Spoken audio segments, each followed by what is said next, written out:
Hello and a warm welcome to the program. I'm Melinda Akinlami. Our focus is on the Northwest today, but first, let's check out our top stories. We'll begin with the oil and gas sector. The Port Harcourt refinery has officially resumed crude oil processing with truck loading commencing today.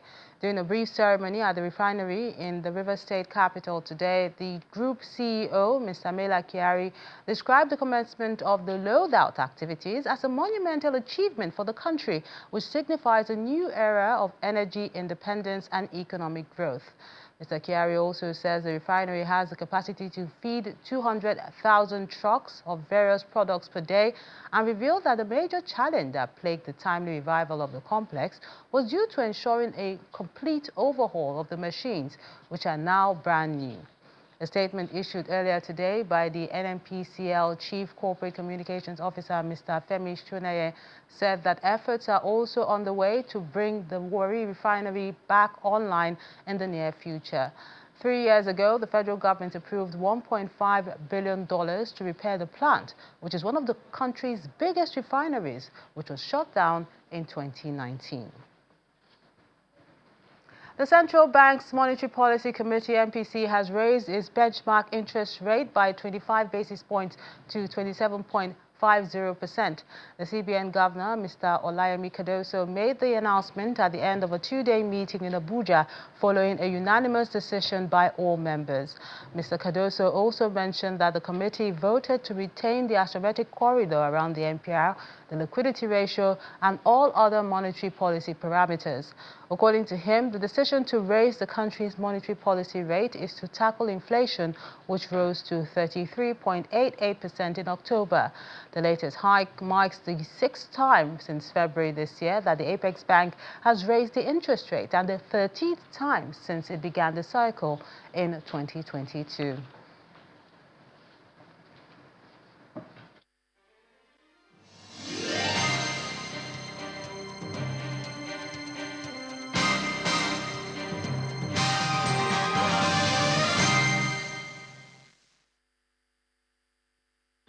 The 16 days of activism against gender-based violence campaign in Gusau has been officially flagged off by the First Lady of Zamfara State, Hajia Dauda Lawal. The global campaign, which runs annually from November the 25th to December the 10th, aims to raise awareness and drive action to end all forms of violence against women and girls.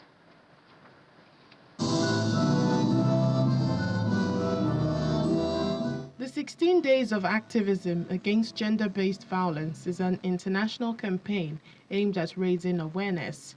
Addressing a press conference to flag off the 16 Days Activism Against Gender-Based Violence in Gusau, the Zamfara state capital, the First Lady of the state, Hajia Dauda Lawal, emphasized the urgent need for collective efforts to combat gender-based violence in Zamfara state. She called on stakeholders, including government agencies, civil society organizations, and traditional leaders to intensify efforts in creating safe spaces for women and girls. This year's 16 Days of Activism, which begins today and will end on the 10th of December, offers us another opportunity to reaffirm our collective resolve to protect the rights, dignity, and safety of women, girls, and all vulnerable individuals in our communities. Key dignitaries at the event include representatives from the Ministry of Women Affairs, Justice, the traditional rulers, and international development partners. In their goodwill messages, stakeholders pledged their support and commitment to initiatives that protect the rights of women. We will ensure that these girls know their rights, knows when to say no, have confidence, and also do their skills, do life skills. And those victims also, inshallah, will support in ensuring that the traumatic effect will not be lasting in their memory. One of the issues we want to advocate to you, Your Excellency, is the aspect of strengthening responses to survivors of gender-based violence in respect to medical services. Because because right now in General Hospital in Zamfara State, we don't have any free services to survivors. So many other stakeholders that will have to work together, not only the police, not only the Hisba, not only the Attorney General of the states. So this thing has to be taken with all serious so that we can see that the implementation is fully activated. The First Lady urges citizens to break the culture of silence surrounding gender-based violence, adding that violence against persons prohibition law will be translated to local language for the understanding of the local populace. There's a similar scenario in Kebbi State because as part of activities marking 16 days of activism against gender-based violence, the wife of the governor, Hajia Zainab Nasir Idris, has reaffirmed her commitment to supporting organizations and groups working to protect women and girls from sexual and gender-based violence. The governor's wife made this known during a walk and town hall meeting to commemorate the campaign.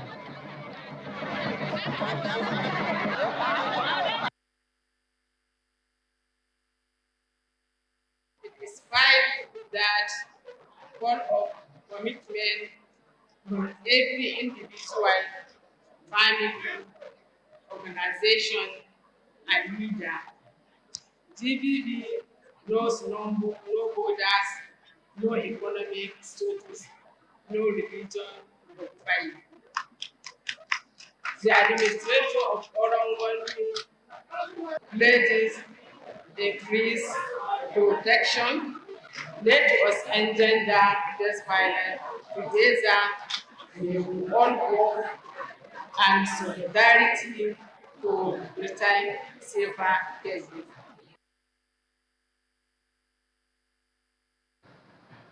Staying in Kebbi State, the governor, Dr. Nasir Idris, has pledged to focus on girl-child education, emphasizing its importance for the state's development. The governor made a promise while receiving the second runners-up of the Nigerian Society of Engineers Jet competition held in Abuja. The students of Government Girls Secondary School, Tudunwada, earned this recognition after showcasing an innovative project aimed at addressing flooding challenges in Kebbi State. Selected through a rigorous STEM screening process involving 4 schools across the state, the students impressed with their ingenuity and determination. They did microbits flood detection and alarm system. That was what they presented, which is a very, very timely innovation.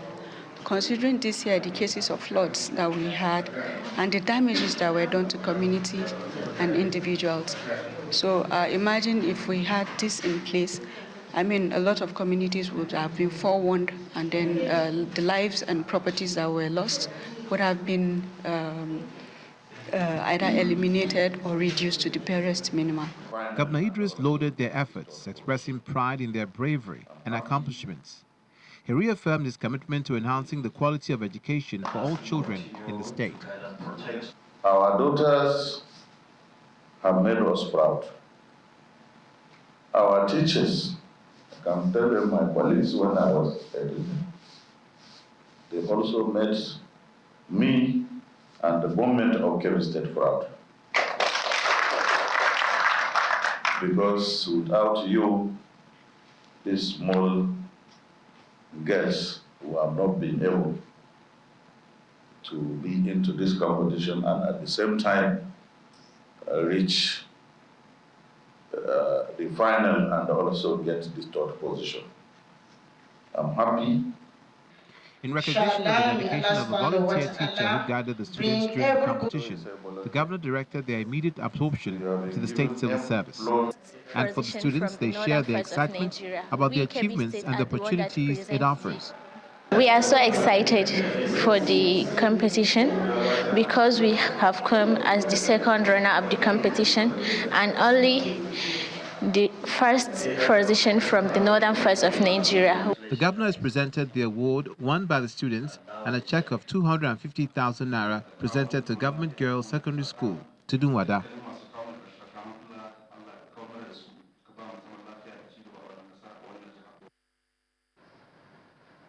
From education to health issues, medical experts are sounding the alarm about the severe shortage of doctors who specialize in the treatment of ear, nose and throat disorders in the country, which they note has significant implications for the treatment and management of ENT conditions, especially in rural communities.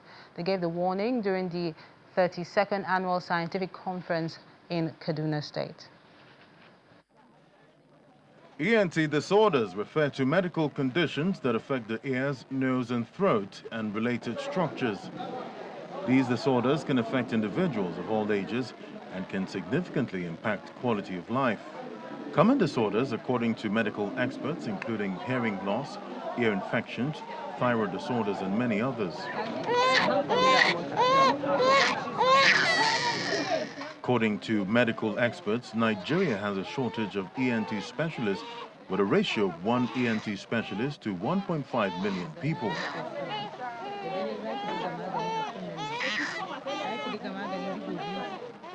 At the annual scientific conference of Otorhinolaryngological Society of Nigeria, the need to bridge the gap and come up with novel innovations to enhance ENT care and management in Nigeria comes to the fore. The conference brings together experts in the field of ear, nose and throat disorders, as well as policymakers led by Deputy Governor of Kaduna State, to share knowledge, discuss recent advances, and address challenges in the field.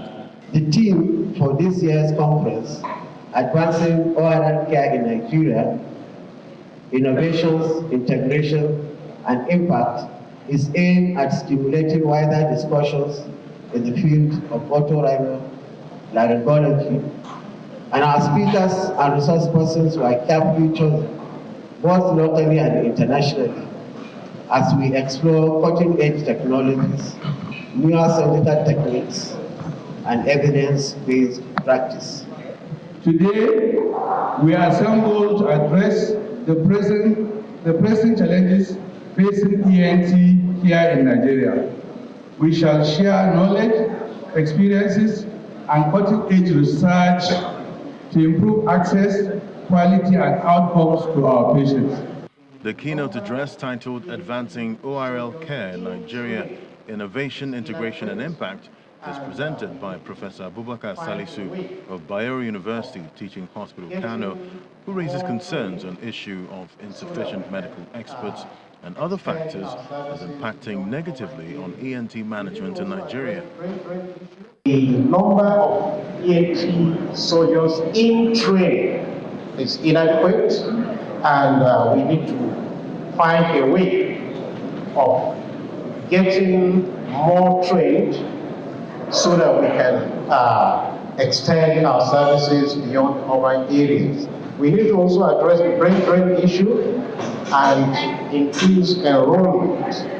Declaring the conference and how you can inspire the next generation of Nigerian scientists and engineers to collaborate with the society in developing cost-effective solutions for ORL care.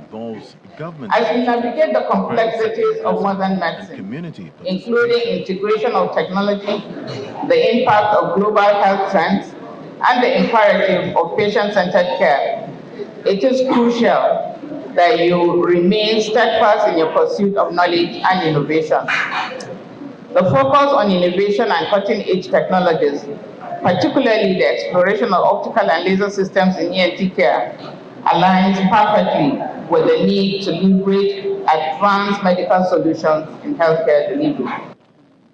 The takeaway from this conference is the need for increasing ENT training programs in Nigerian medical institutions can help increase the number of skilled ENT surgeons and specialists, as well as improving their welfare, salaries, and other working conditions that can help reduce the brain drain syndrome.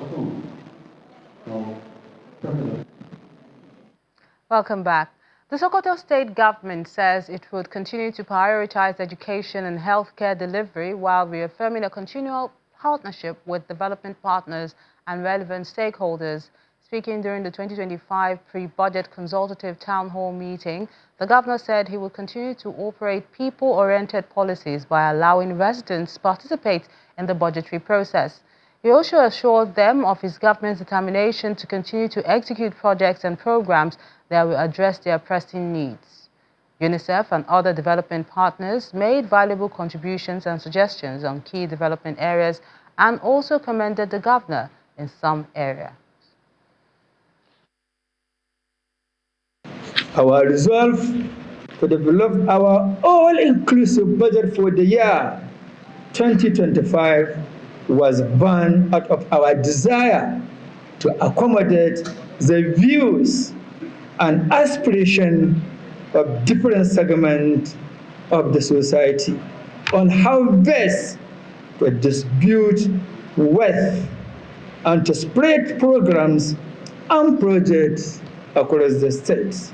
This would channel through emphasizing for completion of ongoing projects and investing in human capital development. Accordingly, this administration, through the instrument and windows of community action, a resilient economic stimulus program, shall continue to provide succor and relief to our people through the provision of social cash transfer, livelihood grant to economically active households. The governor of Kaduna State, Diko Rada, has flagged off the rehabilitation of a 13.8 billion naira road to foster economic growth as he calls on residents to work together and ensure that quality standards are met. While flagging off the road project at Shagale town in Zitse local government area, the governor announced that 40% of the contract amount has already been paid to the contractor. He added that the poor condition of the road has not only hampered the movement of the people, but has adversely affected trade, agriculture, and socio-economic activities. The State Executive Council awarded a contract for the comprehensive reconstruction and rehabilitation of the road on November the 7th and is expected to be completed in 14 months.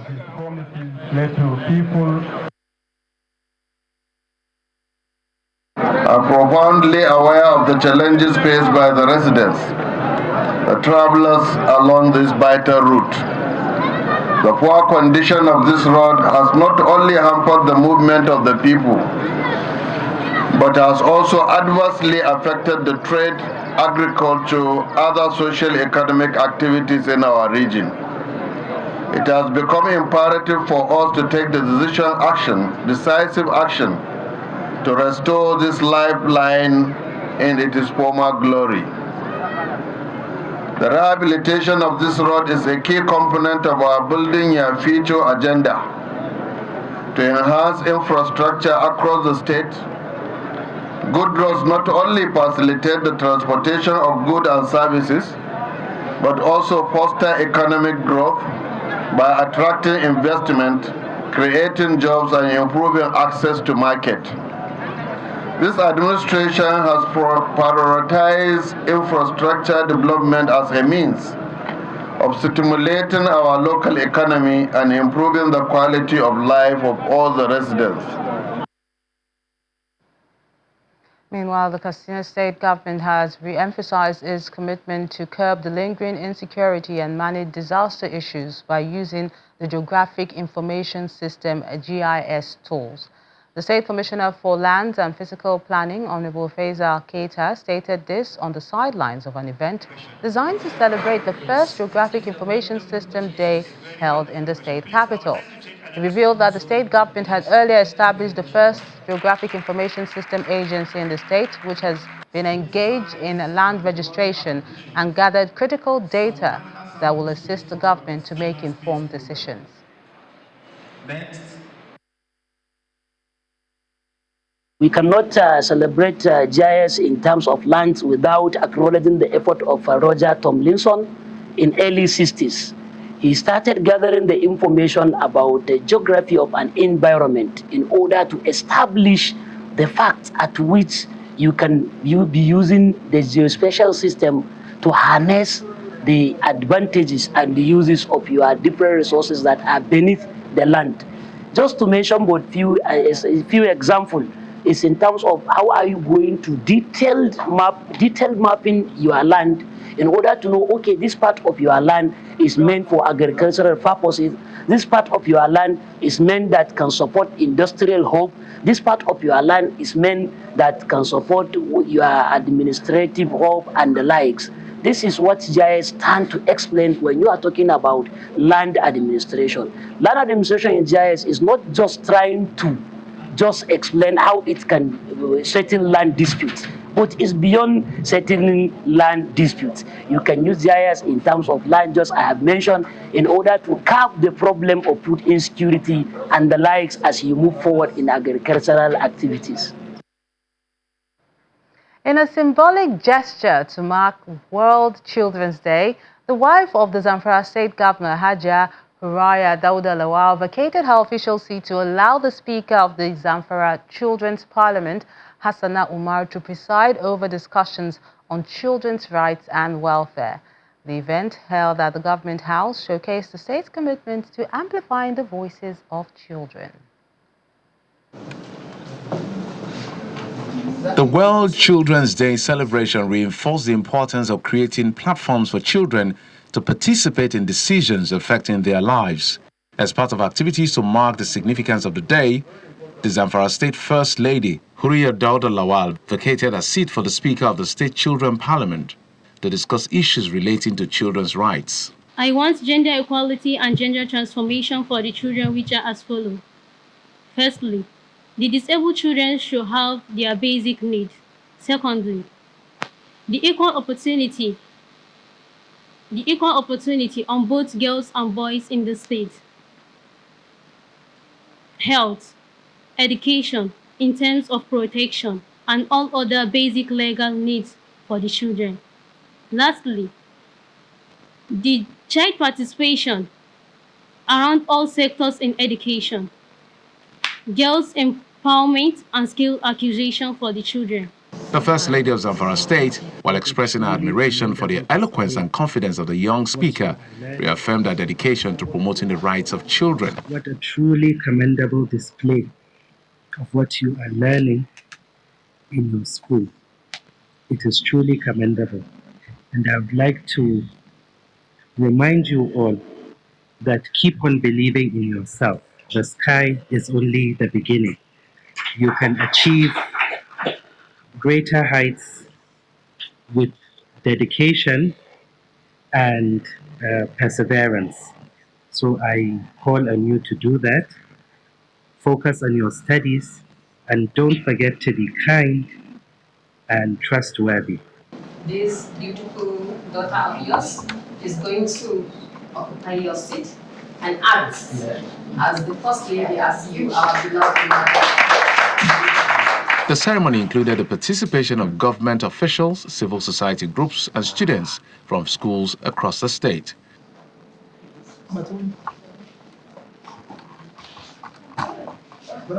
The aim of celebrating this World Children's Day is to act as ambassadors to children, to know their needs, to provide for them their basic needs like education, protection, health issue, and other legal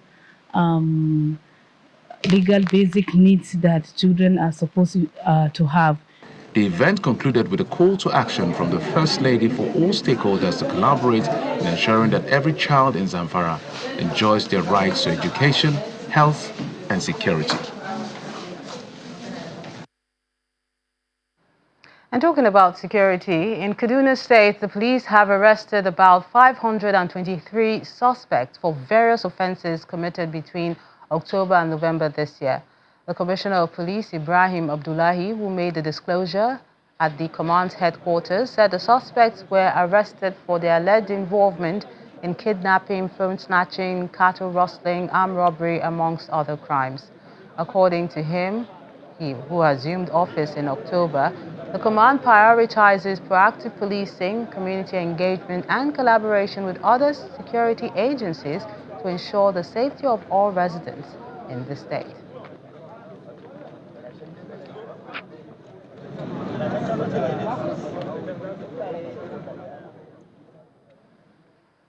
That's the program today. Thank you so much for watching. I'm Melinda Akinlami.